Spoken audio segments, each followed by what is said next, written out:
करते हैं आज अपना इनपुट डिवाइसेस से। बेसिकली इनपुट डिवाइसेस के बारे में देखते हैं कैसे क्या किस तरह के क्वेश्चंस आपके एग्जाम्स में पूछे जाते हैं। बिल्कुल एग्जाम ओरिएंटेड लेके चलेंगे। तो इनपुट डिवाइसेस सबसे पहले होती क्या हैं? तो ऐसी डिवाइसेस होती हैं इनपुट डिवाइसेस जिनके द्वारा हम क्या करते हैं, कंप्यूटर में इंस्ट्रक्शंस या डेटा को इनपुट करवा सकते हैं या इनपुट डालने का काम करते हैं। तो इनपुट डिवाइसेस जो हैं वो बेसिकली क्या करते हैं, जैसे कोई ह्यूमन है, हम ह्यूमन है मान लो, तो जो कंप्यूटर है, ह्यूमन और कंप्यूटर के बीच में कनेक्शन का काम करती हैं इनपुट डिवाइसेस। लाइक जैसे कंप्यूटर है वो आपका बाइनरी लैंग्वेज को समझते हैं और जो हम हैं वो हम समझते हैं इंग्लिश लैंग्वेज को। तो इन दोनों के बीच में कम्युनिकेशन या कनेक्टिविटी का काम कौन करता है? वो करती हैं आपकी इनपुट डिवाइसेस। तो ये इसकी सिंपल सी एक डेफिनेशन थी जो हमने अभी देखी। आगे बढ़ते हैं। तो इनपुट डिवाइसेस की बात करें तो इनपुट डिवाइसेस कई प्रकार की होती हैं और इसी तरह के क्वेश्चंस आपके एग्जाम्स में आने शुरू हो जाते हैं। जैसे कि पूछ लिया जाता है आपसे कई बार कि प्राइमरी इनपुट डिवाइसेस कौन सी होती हैं। तो प्राइमरी इनपुट डिवाइसेस डेफिनेशन की अगर बात करूं तो प्राइमरी डिवाइसेस वे होती हैं जिनके बिना कंप्यूटर को कंप्यूटर समझना ही संभव नहीं है, या हम उनके बिना कंप्यूटर के साथ कोई काम या कार्य नहीं कर सकते हैं। आप इमेजिन कर सकते हैं कि अगर कीबोर्ड या माउस कंप्यूटर के साथ न हो तो क्या आप कोई काम कंप्यूटर पे कर सकते हैं? इमेजिनेशंस भी संभव नहीं है। तो प्राइमरी इनपुट डिवाइसेस वे होती हैं जिनके बिना कंप्यूटर को ऑपरेट नहीं किया जा सकता। तो वे होती हैं आपकी कीबोर्ड और माउस। उसके बाद सेकंड टाइप की होती हैं आपकी pointing input devices. Pointing input devices के लिए मैं आपको एक चीज़ समझा दूं कि जो पॉइंटर होता है, ये इस तरह का एरो मार्क जो आपको स्क्रीन पे दिखाई देता है, इसको हम बोलते हैं पॉइंटर। तो जो पॉइंटर है, उस पॉइंटर का जब इस्तेमाल हम करने की बात आती है हमारी, तो हम जिस भी डिवाइस से इस पॉइंटर को इस्तेमाल करते हैं उसको पॉइंटिंग इनपुट डिवाइस बोला जाता है। जैसे कि माउस, जैसे कि joystick, track ball, light pen, touch screen, touch pad, digitiser. तो ये हमें क्लियर होना चाहिए कि पॉइंटिंग इनपुट डिवाइसेस कौन सी होती हैं और इन्हें पॉइंटिंग इनपुट डिवाइसेस क्यों बोला जाता है। आगे बढ़ते हैं। थर्ड कैटेगरी जो होती है वो होती है आपकी नॉर्मल इनपुट डिवाइसेस, जिसमें आपकी फुल फॉर्म से रिलेटेड क्वेश्चंस आते हैं। जैसे कि OMR है, OCR है, MICR है, बारकोड रीडर है जिसको हम शॉर्ट में BCR भी बोलते हैं। नेक्स्ट है आपका वेब कैम, या जिसको हम डिजिटल कैमरा बोलते हैं, डिजिटाइजर टैबलेट, बायोमेट्रिक डिवाइसेस या VRS यानी कि वॉइस रिकॉग्निशन सिस्टम। तो इस तरह की डिवाइसेस जब हम बात करते हैं इनपुट डिवाइसेस की, तो इनपुट डिवाइसेस को बांटा जाता है 3 कैटेगरीज में। और जब 3 कैटेगरीज की बात करते हैं तो आपको अलग अलग हिसाब से पता होना चाहिए कि प्राइमरी इनपुट डिवाइसेस कौन सी होती हैं, पॉइंटिंग इनपुट डिवाइसेस कौन सी होती हैं, नॉर्मल इनपुट डिवाइसेस कौन सी होती हैं। इसमें से क्वेश्चंस उठने के चांसेस ज़्यादा से ज़्यादा होते हैं क्योंकि आजकल लेवल बढ़ चुका है एग्जाम्स में, ऐसा कुछ नॉर्मली नहीं पूछा जाता है। अब देखिए यहाँ पे एक चीज़ है, माउस।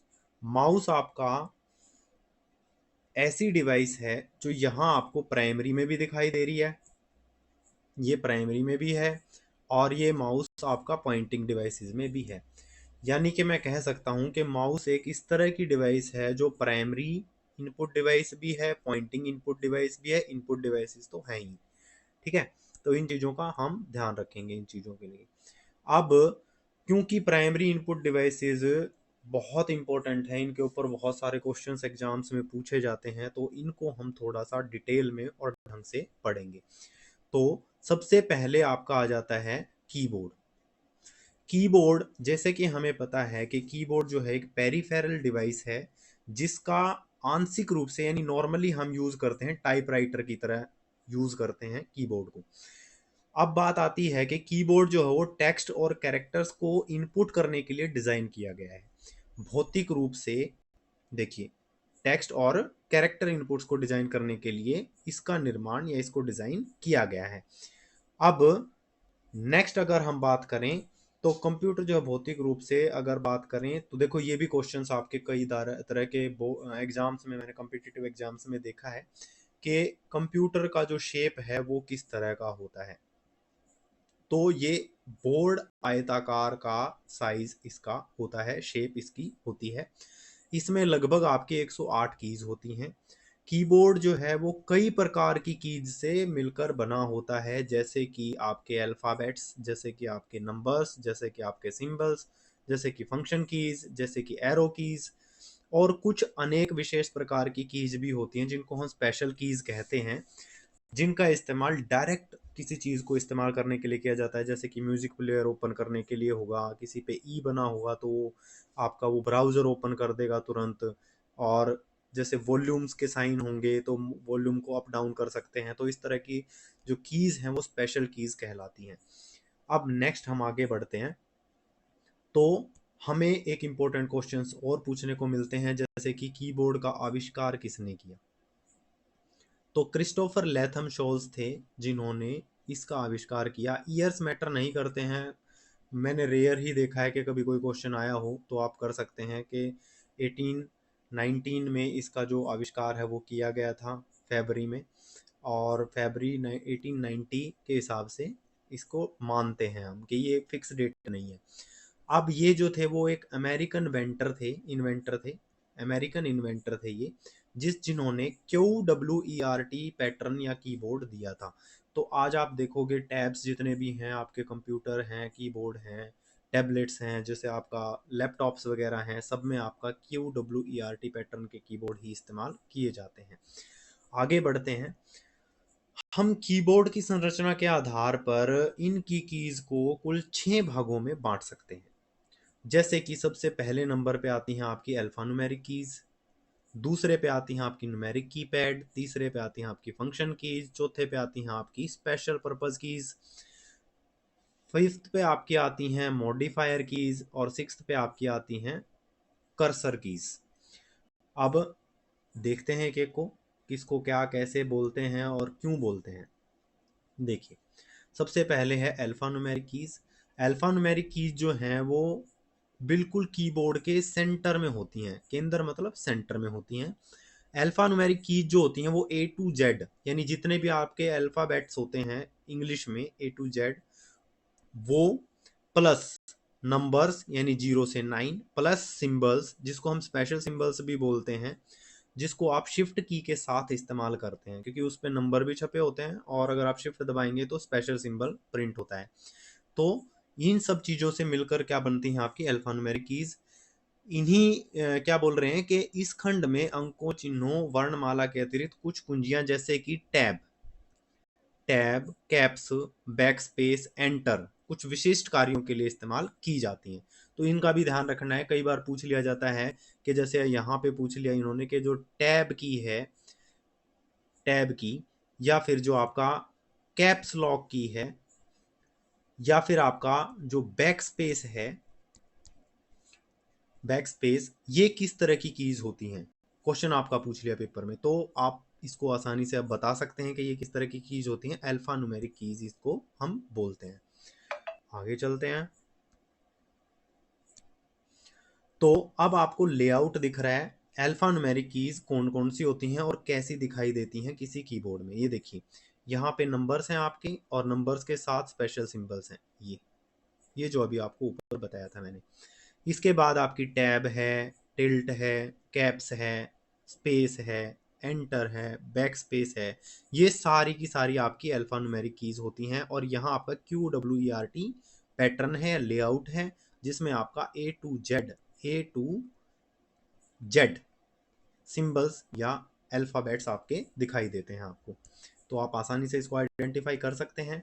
सेकंड आपका बन जाती है न्यूमेरिक कीपैड, जिसको हम बोलते हैं न्यूमेरिक कीज भी बोलते हैं।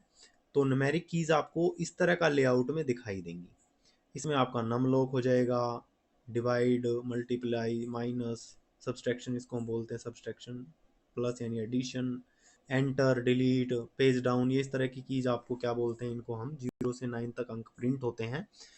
तो ऑपरेटर्स का भी काम करती हैं, जैसे अभी आपको बताया। ये सारी की सारी कीज आपकी न्यूमेरिक कीपैड कहलाती हैं। उसके बाद नेक्स्ट होता है आपका फंक्शन कीज।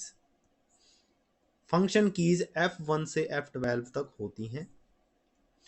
इनको शॉर्टकट के रूप में प्रयोग किया जाता है, यानी किसी अनदर की जैसे एल्ट या कंट्रोल के साथ इसको इस्तेमाल किया जाएगा। जैसे अगर मैं बात करूं, कोई मान लो एल्ट की मैंने दबाई, एल्ट प्लस मैंने दबाया F4, तो एल्ट प्लस F4 से क्या होता है, सबको ही पता है कि कोई भी विंडो जो है वो क्लोज कर सकते हैं। तो इस तरह से इनका इस्तेमाल हमेशा किसके लिए किया जाता है, शॉर्टकट के लिए किया जाता है। तो इस चीज़ को ध्यान रखेंगे। आगे बढ़ते हैं। अब देखिए कीबोर्ड में जो फंक्शन कीज़ हैं उनका लेआउट कुछ इस तरह से आपको दिखाई देता है। तो आसानी से आप आइडेंटिफाई कर सकते हैं कि ये आपकी कौन सी कीज़ होती हैं, ये आपकी फंक्शन कीज़ होती हैं। अब बात आती है विशिष्ट उद्देश्य, यानी कि जो आपका स्पेशल पर्पज़ कीज़ होती हैं वो। अब देखिए स्पेशल पर्पज़ कीज़ आपको यहाँ पे अच्छे से दिखाया गया है और आप इसको आसानी से आइडेंटिफाई कर सकते हैं। जैसे कि आपका प्रिंट स्क्रीन है, जैसे कि आपका पोज है, जैसे कि आपका मोड है, इंसर्ट है, होम है, पेज डाउन है, सॉरी पेज अप है, पेज डाउन भी है यहाँ पे, और एंड है और डिलीट है। और साथ में आपको देखो अनदर भी सिंबल्स इस पे दिखाई दे रहे हैं। ये बैटरी शो करेगा, वॉल्यूम अप डाउन करेगा, वॉल्यूम को म्यूट करेगा, रिवर्स फॉरवर्ड और प्ले पॉज, यानी इस तरह के स्पेशल पर्पज सिंबल्स इसके ऊपर बने हुए हैं, तो स्पेशल पर्पज के लिए इस्तेमाल की जाती हैं। अब ये भी क्वेश्चन आपके बन जाते हैं कि जो आपका स्पेशल पर्पज कीज कौन कौन सी होती हैं। तो tab, insert, home, and, delete आदि इस तरह की, जैसे कि स्लीप, पावर, वॉल्यूम, स्टार्ट, इस तरह की कीज आपकी क्या होती हैं, स्पेशल पर्पज कीज कहलाती हैं। आगे चलते हैं। Modifier keys. अब मॉडिफायर कीज जो होती हैं वो आपका इस तरह की होती हैं, यानी कि हम उसको बोल सकते हैं शिफ्ट, एल्ट, कंट्रोल। बेसिकली इनका प्रयोग किस लिए होता है, ये हमेशा ही किसी न किसी की के साथ में इस्तेमाल होंगी, इसीलिए इनको मॉडिफायर कहा जाता है। देखिए जैसे अगर हम सिंपली कीबोर्ड में सी प्रेस करते हैं तो सी का क्या होगा, सी आपका प्रिंट हो जाएगा, एज इट इज हो जाएगा प्रिंट सी। लेकिन अगर आप मॉडिफायर के साथ इसको यूज करते हैं, जैसे कि आपने दबाया कंट्रोल CTRL कंट्रोल प्लस सी, यानी कि जब किसी मॉडिफायर के लिए इसके साथ इस्तेमाल किया तो यही फंक्शन आपका क्या करेगी, परफॉर्म, कॉपी।